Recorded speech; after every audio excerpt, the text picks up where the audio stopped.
unanimously elected to be our first president. Well, turns out his election may have had as much to do with sex as with politics. We are standing on George Washington's front lawn overlooking the Potomac River at Mount Vernon. It is in this house that George Washington and Martha Washington raised her children from a prior marriage. The father of our country never fathered a child. Apparently, or a lack of trying. Why was there no George Jr. running around Mount Vernon? Was Martha unable to deliver? Was this one skirmish Washington's troops couldn't win? But some claim Washington did have a son, born in secret to a female slave. Everyone believes that George Washington had no children. He did. He had my grandfather. Mount Vernon, the very picture of American pastoral life, home to America's first family, the Washingtons. George wanted children and blamed Martha when she couldn't get pregnant. After all, he was a giant for the time, a 6'3", 18th century alpha male, who was known to be very popular with the ladies. How could it be his fault? But today, medical experts suggest that it was the great general's fault. Martha had given birth to 4 children by her previous husband, Daniel Custis, before he passed away. And when she married the 26-year-old George, Martha was only 27, still in her prime childbearing years. Washington, on the other hand, contracted mumps, smallpox, and tuberculosis as a young man, any of which could have left him sterile. Well, of course, we'll never know. The bottom line, though, is that they didn't have any children of their own. When the Founding Fathers sat down to pick the first president of the United States, they were faced with a huge issue, and that was the fear that whoever would become president would establish a monarchy. It turned out, however, that the main man that they thought would make a great president was also the right choice because he wouldn't establish a monarchy. General George Washington was childless. This made Washington the perfect candidate to bring a new American nation into the world. But Washington regretted never having children, speculating that if his wife died before him, "I shall never marry a girl, and it is not probable that I should have children by a woman of an age suitable for my own."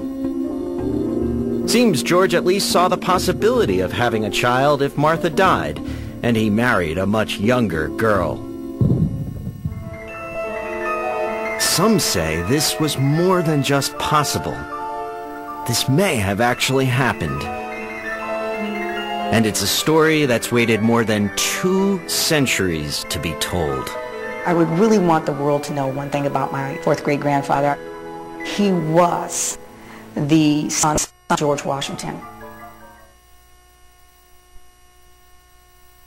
Last Thanksgiving, about 2 million people tried to deep fat fry their turkey. 15 succeeded in setting their houses on fire. At Christmas, there was a lot of driving over the river. Available for his comfort, and that's what they used to call it in those days. And what did they mean by that? That person was made available for sexual relations. Venus was the house servant of Hannah Washington, George Washington's sister-in-law. When Hannah Washington noticed that she was pregnant, she asked her out point blank, "Who sired your child? Who is the father?" She said, the old general be the father, mistress. And that caused a big commotion, because now here's George Washington having no children with Martha, yet he has a child with birth maid Venus. Venus told her son who his father was. Westford in turn told his children, and they in turn told their children. Thus, the Ford oral story has continued on for the past 200 years. 95 miles away at Mount Vernon, a portrait of Westford shows him to be fair-skinned, suggesting that his father was white. And this is a contemporary drawing of West Ford. That was drawn when he was 21 years of age. I'm looking at it and I say, well, clearly this kid looks like a Washington. Historians debate some details of the West Ford family story, namely the timing of Ford's birth in 1785 and whether or not George Washington could have been with Venus 9 months prior. Washington's papers confirm with near certainty that he never visited his brother's plantation in 1784 and therefore could not have had sex with Venus at Bushfield. However, we know from a letter written by George Washington's brother that Venus was at Mount Vernon in late 1784, which would fall within the time frame West Ford was conceived. It was also directed in Hannah Washington's will that West Ford be inoculated against smallpox and when he turned 21, granted his freedom. West Ford was the only slave she freed. Hannah writes that she wants West Ford to be taken care of, that she does not want him to be, to be lost, as it were. And I think that there's some validity to this, that he may have actually been fathered by one of the Washingtons there. Some historians believe the most likely candidate is George Washington's nephew, Bushrod, who became a Supreme Court justice and inherited Mount Vernon after George and Martha's deaths. Bushrod brought West Ford with him to Mount Vernon, where Ford worked as a carpenter and a foreman. When Bushrod died, he willed West Ford 160 acres of land. So we permit people to do the same wreath-laying ceremonies that public dignitaries do, that the President of the United States would do, to participate this, to honor our first president.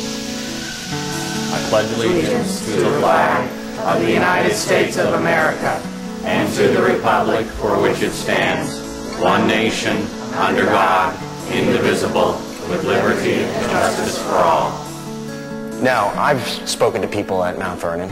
They say, rather than West Ford being George Washington's son, he was the son of either George Washington's brother or of one of his nephews. What do you say? I think that we have more of the knowledge of who his parent was because of Venus. She carried one half of his genes, and she wanted to make sure that he knew who his father was, and that's what we go on. If we were related to Bushrod Washington, we would have no problem with that. West Ford held the honor of being the first tomb guard at George Washington's gravesite, and in 1863, at the age of 78, he died at Mount Vernon. While there is general agreement that West Ford is a Washington, there is only one way to determine whether George is the father: DNA. But there are no plans to open George Washington's crypt to try to get a DNA sample from our founding father. For better or worse, the sex lives of our leaders leave their mark on history. This has always been true, and will be as long as people with their passions and desires walk the halls of power.